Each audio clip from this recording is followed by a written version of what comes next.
Tonight, we're digging into the story of one of history's most terrifying killers. Attention around this killer has skyrocketed since the new season of Monster, the Ed Gein Story, was released and quickly hit the top 10. We've heard the story of the actual killer, but tonight we will also tell the story of one of his victims. So, let's get into it. Netflix new hit, Monster, the Ed Gein Story. The gruesome true story of the serial killer from the 1950s, who slaughtered women and robbed the graves of freshly buried corpses to steal body parts for his sickening private collection. He was a boy living in somewhat isolation in Wisconsin in around 1940 as the years of he was active criminally. But like you said in your introduction, he was the inspiration for Alfred Hitchcock's Psycho and Silence of the Lambs and Texas Chainsaw Massacre.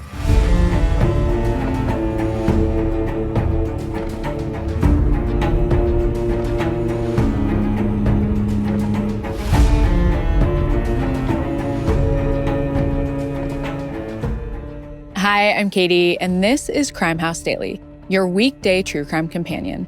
We follow the cases making headlines now where justice is still unfolding. This is a Night Watch episode bringing you today's biggest crime stories. Don't forget to subscribe to my YouTube channel at Crime House Daily so you never miss an episode. And follow Night Watch on Spotify. This episode discusses active criminal cases and breaking news. The information we share is based on what's publicly available at the time of recording and may change as new evidence comes to light. We aim to inform, not to decide guilt or innocence, so everyone mentioned is presumed innocent until proven guilty in a court of law.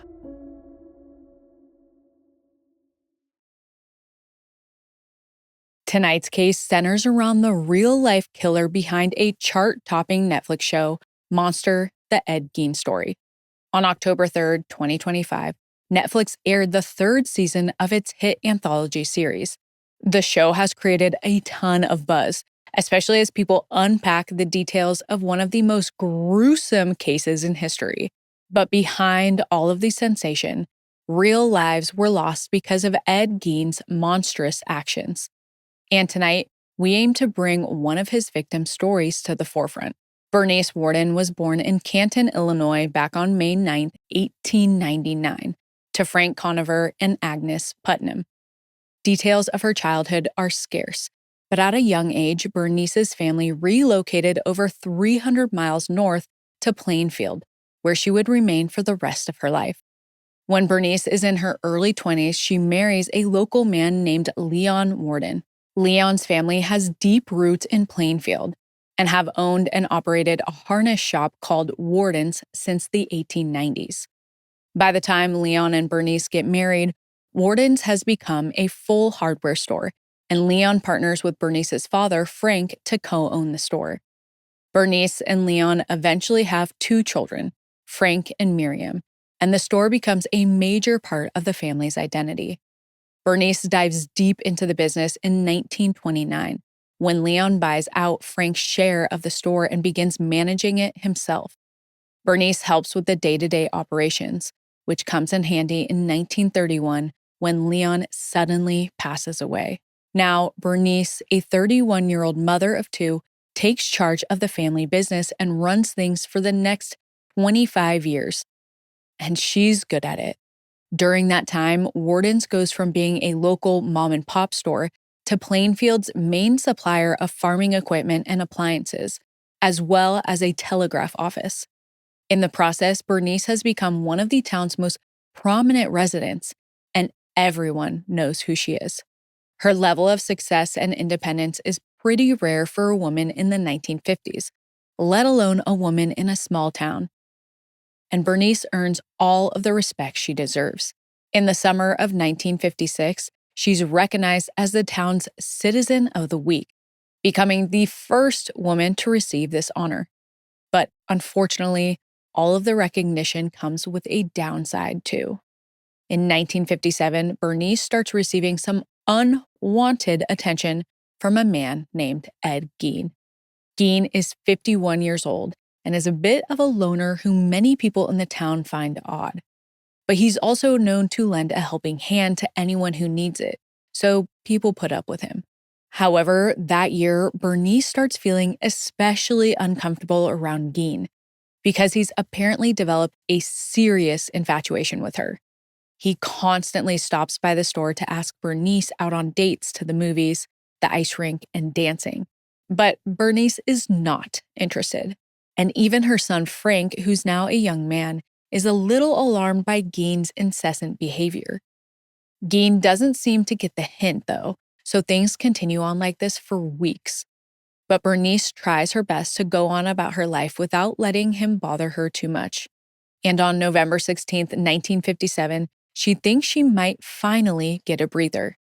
It's the first day of hunting season in Wisconsin, and Plainfield is largely deserted as most of the men in town venture into the woods. That morning, Bernice picks up her mail before opening the store at around 8:15 a.m. Across the street, the owner of the local gas station, Bernard Mushinski, sees her go inside. Bernard doesn't go hunting because people always bring their catches to his station to weigh them, so he needs to be around to help out his customers. While he's waiting for his customers, he passes the time by gazing out his window, and that's when he notices a few strange things that happen at Bernice's store.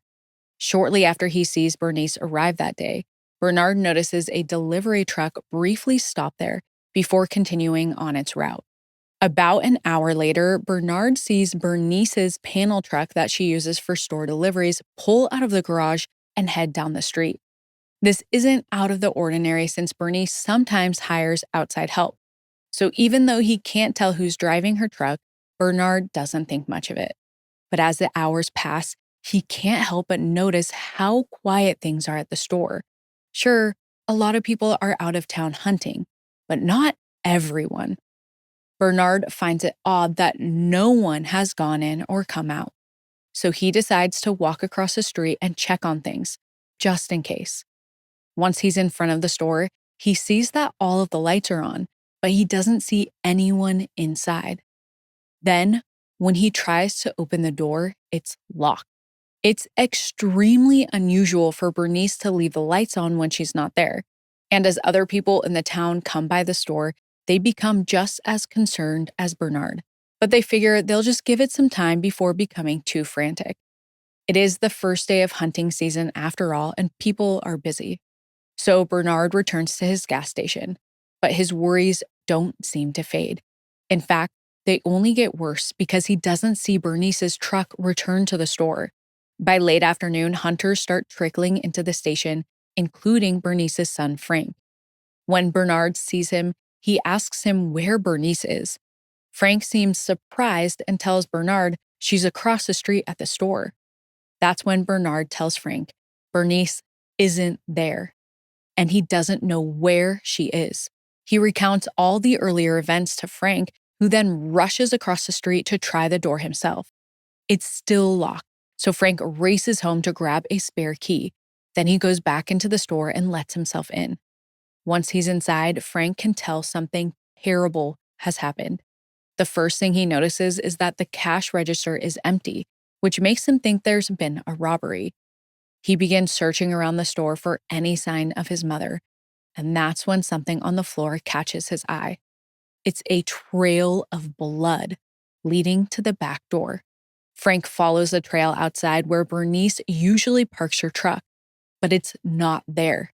Now, Frank is completely frantic. He believes someone came to the store, hurt his mother, and then kidnapped her. He darts back inside and calls the sheriff's office. But before he calls him, Frank notices something else. There's a receipt on the counter written in his mother's handwriting. It's for the purchase of antifreeze that was made that morning. And the customer is none other than Ed Gein.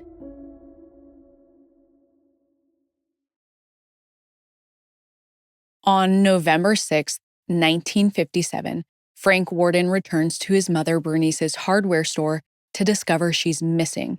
The only clues are a trail of blood and a receipt with Ed Gein's name on it. Frank's heart races as he calls the sheriff's department. And when Sheriff Art Schley and a deputy arrive at the hardware store, Frank fills them in on everything. He tells them that he thinks Ed Gein is behind whatever's going on. The officers are confused because Gein is a little odd, but he's known for helping people and they don't think he'd do something like this. But then Frank shows them the receipt and starts telling them about Gein's obsession with Bernice over the last few weeks. And that's not all. Ever since finding the receipt, Frank has remembered something else. While he was closing up the store the night before, Gein came in and asked about antifreeze, but then he asked Frank if he would be there tomorrow or if he would be out hunting. Now, Frank wonders if Gein was casing the store to figure out when he could catch Bernice alone. Now, Sheriff Art Schley is convinced that they need to find Gein. He calls for backup and officers from all over Wisconsin flock to Plainfield. Officers Dan Chase and Arden Spies make their way to Gein's farm, about 6 miles outside of town. When they get there, they knock on the door, but no one answers. Chase and Spies know that Gein often has dinner with a couple who lives nearby, Lester and Irene Hill. So they go to the Hills' house to see if Gein is there. When Irene opens up, she says he is, but that he's about to take her son Bob into town. The officers glance around the house, and Gein is sitting in the driver's seat of a car parked in the driveway. They approach the car and ask him to roll the window down. Gein seems confused, but he cooperates, and officers ask him to tell them what he did that day. Gein walks him through his day, and his story seems normal. But when they ask him again, they notice inconsistencies. Officer Chase points out the discrepancies in Gein's stories, and that's when Gein breaks down and says that someone is framing him. Calmly, Chase asks, "Framing you for what?" Gein says it has something to do with Bernice Worden. Chase immediately knows Gein has done something to Bernice because he never mentioned her name to him. So the officer asks Gein what he's talking about. And Gein replies, quote, "Well, she's dead, ain't she?" Chase keeps pressing Gein. "How do you know Bernice is dead?" Gein says that he heard other people talking about it. But both officers know he's lying, so they take him into the station so they can hold him until they can figure out the truth. Once they notify Sheriff Art Schley, he and Captain Lloyd Shupoister make their way to Gein's farm. They want to search the property for any signs of Bernice while Gein is still in custody. All the while, Sheriff Schley maintains hope that Bernice is still alive. When he and the captain arrive at Gein's farmhouse at 8 p.m., they find most of the doors locked. But when they go in around the side, they notice a shed attached to the main house. The door to the shed is held in place with just a single flimsy bolt. So the captain kicks the door in. And as soon as the officers enter the dark shed, a foul odor hits them, like something rotting. They cover their noses, then shine their flashlights around the area. There are piles of trash everywhere. They trudge through the heaps of garbage, trying to find their way into the main house. When all of a sudden, Sheriff Art Schley bumps into something. If you're eating, I recommend putting the silverware down for what's about to come next. The sheriff turns and shines his flashlight in the direction, and what he sees horrifies him. It's a human body hanging upside down from the ceiling, and it's completely hollowed out.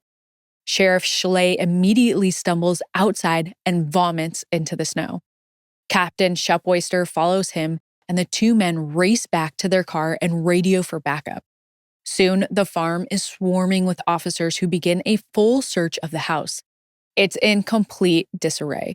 There's not only trash everywhere, but a stash of bizarre items, including a wash basin filled with dirt, an old coffee container with used bubble gum, and a pair of decayed dentures on a shelf.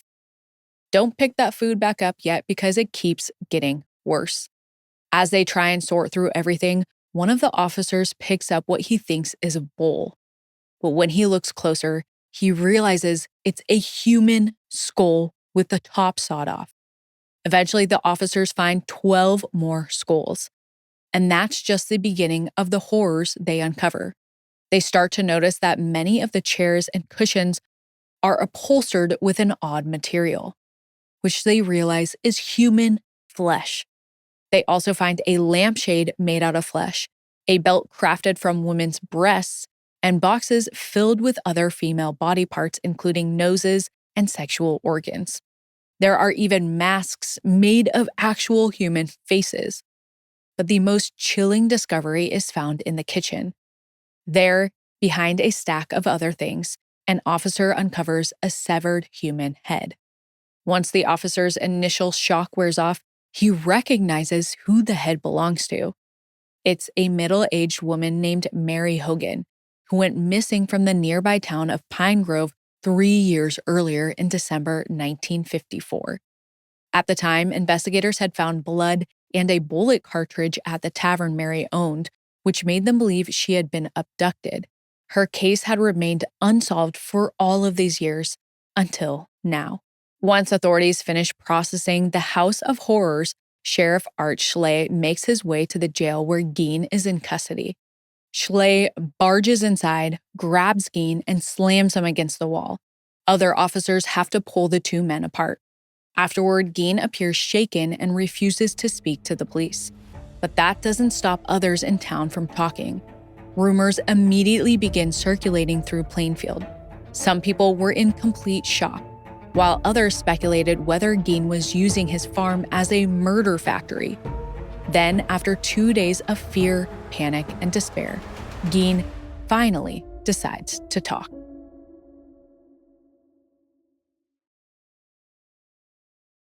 Two days after his arrest, Ed Gein finally tells police he's ready to talk. First, he requests a slice of apple pie and some cheese. After that, he tells them what he did to Bernice, but he doesn't reveal the full story. Gein claims he showed up to her store in a daze, and at one moment he was asking Bernice for antifreeze. The next, he was staring down at her dead body. From there, he dragged her body outside, put her in her truck, and then brought her back to his farm, where he, quote, butchered her like a deer. Authorities are stunned, but they still have questions. Namely, why did Gein have so many human remains inside his house? To their surprise, Gein explains everything. He says that between 1947 and 1952, he regularly visited cemeteries and stole dead bodies from their graves. He mainly sought out the bodies of recently deceased middle-aged or elderly women who resembled his mother. Investigators are initially wary, given how much time and energy it would take to dig up that many graves. So they begin checking his story. They visit the cemeteries and confirm that the caskets either appear to have been moved or there are body parts missing. Meanwhile, on Tuesday, November 19th, Gein is transferred to the State Crime Laboratory in Madison, Wisconsin. There, he undergoes a lie detector test. During the session, Ed confesses even more about his crimes. He says he would wear the women's faces as masks, along with stockings made from their skin. Finally, authorities ask Gein why he did it, and he tells them it all ties back to his relationship with his mother, Augusta, who was deeply religious and who Gein viewed as a saint-like figure. Gein had been deeply attached to his mother, and when she died in 1945, he snapped. He said he started grave robbing as a way to try and recreate or reconnect with his mother. But somewhere along the way, something else was awakened inside of him. The more women he dug up, the more he realized he actually wanted to be a woman, which is why he started wearing their flesh. His crimes continued escalating when he met Mary Hogan, and she reminded him so much of his mother that Gein decided to kill her. The same feeling took over when he met Bernice Worden, leading Gein down the same murderous path. Investigators aren't the only ones who are left shocked and horrified when they hear Gein's story. As the news makes national headlines, the entire country is overcome with terror and grief. Soon, Gein is formally charged with first-degree murder for Bernice Worden's death, and his lawyer pleads not guilty by reason of insanity. The plea causes unrest in Plainfield, with many fearing Gein will escape justice. The judge orders a 30-day observation period at the Central State Hospital for the criminally insane. While there, he claims he can't remember the full details of Bernice or Mary's murders, and that he only confessed to killing Mary because police wanted him to. Then he says he killed Bernice accidentally by loading a gun inside of her store that accidentally went off. And his claims only get more bizarre from there. Gein tells doctors that his mother speaks to him from beyond the grave. He says he sees faces in leaf piles and smells rotting flesh on his farm. Finally, he says Bernice's death was ordained by God. After hearing all of this, doctors diagnose Gein with schizophrenia, deeming him unfit to stand trial. Instead, he's committed to Central State Hospital, which angers everyone in Plainfield, and apparently someone decides to act on those feelings. On March 20th, 1958, 10 days before Gein's farm is supposed to be auctioned off, his house mysteriously burns to the ground. Now, people are at least somewhat relieved that the House of Horrors won't become a morbid tourist attraction. A few days after that, Frank reopens the hardware store and tells his community that he's doing his best to move forward. 10 years go by, and it seems like the town's scars are mostly healed. But then, in January 1968, doctors at Central State Hospital determine that Gein is now fit to stand trial. His trial for Bernice Worden's murder begins on November 7, 1968, without a jury. Despite Gein's continued claim of accidental death, the judge finds him guilty of first-degree murder on November 14th, almost 11 years to the day after Bernice's death. But the judge also does something confusing and simultaneously declares Gein not guilty by reason of insanity. This decision is based on testimony from Gein's doctors who say he has long-term schizophrenia. This unusual verdict means Gein is sent back to Central State Hospital, with the judge seemingly convinced he will never be released. And he's right. Ed Gein remains in mental health institutions for the rest of his life. And on July 26, 1984, he dies at 78 years old. Today, Worden's hardware store remains shuttered and locked, but the horrors that happened inside will never be forgotten. And the utterly disturbing details of Bernice Worden's murder and Ed Gein's crimes haunt us to this day. What did you think of tonight's case? Drop your thoughts and theories in the comments. See you next time. If you haven't already, subscribe to our YouTube channel at Crime House Daily and follow us on social media at Crime House 24/7 for real-time updates, because the pursuit of justice never stops.